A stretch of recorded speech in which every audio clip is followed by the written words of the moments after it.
Professors کو کی جاتی ہے جن کا کیریئر شاندار ہو اور انہوں نے اپنے تحقیقی کام، کتابوں اور منفرد آئیڈیاز کے ذریعے ہارورڈ یونیورسٹی کی ساکھ بڑھانے میں نمایاں کردار ادا کیا ہو۔ پروفیسر عاصم خواجہ کی والدہ کا کہنا ہے کہ عاصم خواجہ کو بچپن سے ہی آگے بڑھنے کا شوق تھا۔ ایچیسن کالج لاہور سے اے اور او لیول کے بعد عاصم نے 1995 میں اسکالرشپ پر MIT یونیورسٹی سے گریجویشن اور 2001 میں ہارورڈ یونیورسٹی سے ڈاکٹریٹ کیا، جس پر انہیں یونیورسٹی میں اسسٹنٹ پروفیسر تعینات کیا گیا۔ انہوں نے بتایا کہ گزشتہ برس عاصم خواجہ کو حج کرنے والوں کی شخصیت میں نمایاں تبدیلی کے موضوع پر ریسرچ کے بعد کارنیگی فاؤنڈیشن کی طرف سے مزید ریسرچ کے لیے $1 لاکھ دیے گئے۔ بڑا ایمبیشس تھا شروع سے، ہر دفعہ اس کا دل ہوتا تھا کہ میں ٹاپ پہ ہی رہوں، اور جب بھی امتحان دے کے آتا تھا نا تو ہمیشہ مجھے یہ کہتا تھا کہ میرا اچھا نہیں ہوا، میں اس سے بہتر کر سکتا تھا، اور جب ریزلٹ آتا تھا تو ماشاءاللہ ٹاپ پہ ہوتے تھے ہمیشہ۔ عاصم خواجہ کے والد ڈاکٹر اعجاز خواجہ کا کہنا ہے کہ پاکستان میں ٹیلنٹ کی کمی نہیں، اگر لوگوں کو میرٹ پر مواقع ملے تو یہ ملک خوشحالی کی انتہاؤں کو چھو سکتا ہے۔ جب تک والدین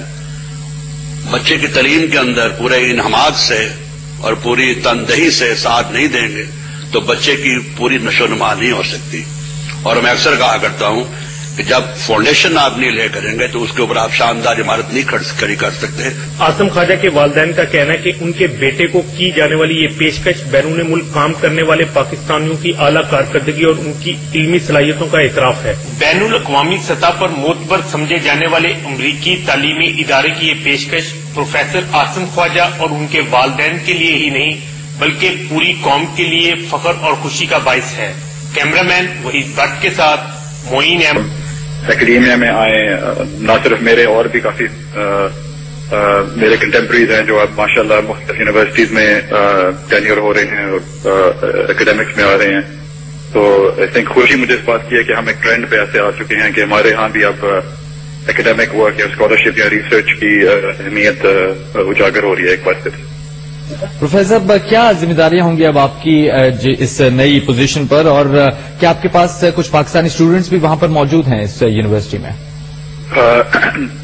ذمہ داری سے جی زیادہ تر اکیڈیمک ریسرچ کی یہی ہوتی ہے کہ ہمارا مین کام پڑھانا اور ریسرچ ہوتا ہے،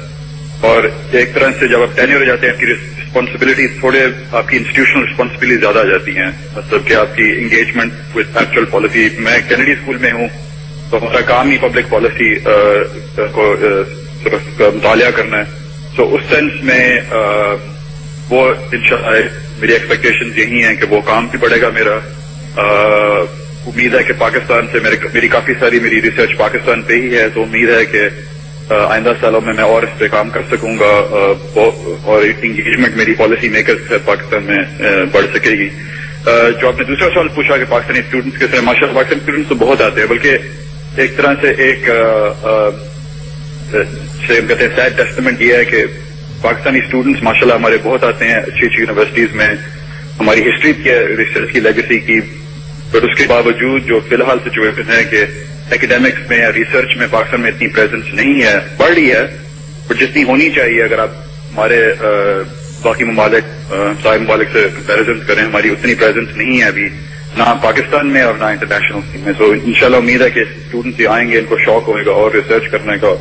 اور بہت شکریہ پروفیسر عاصم آپ کا۔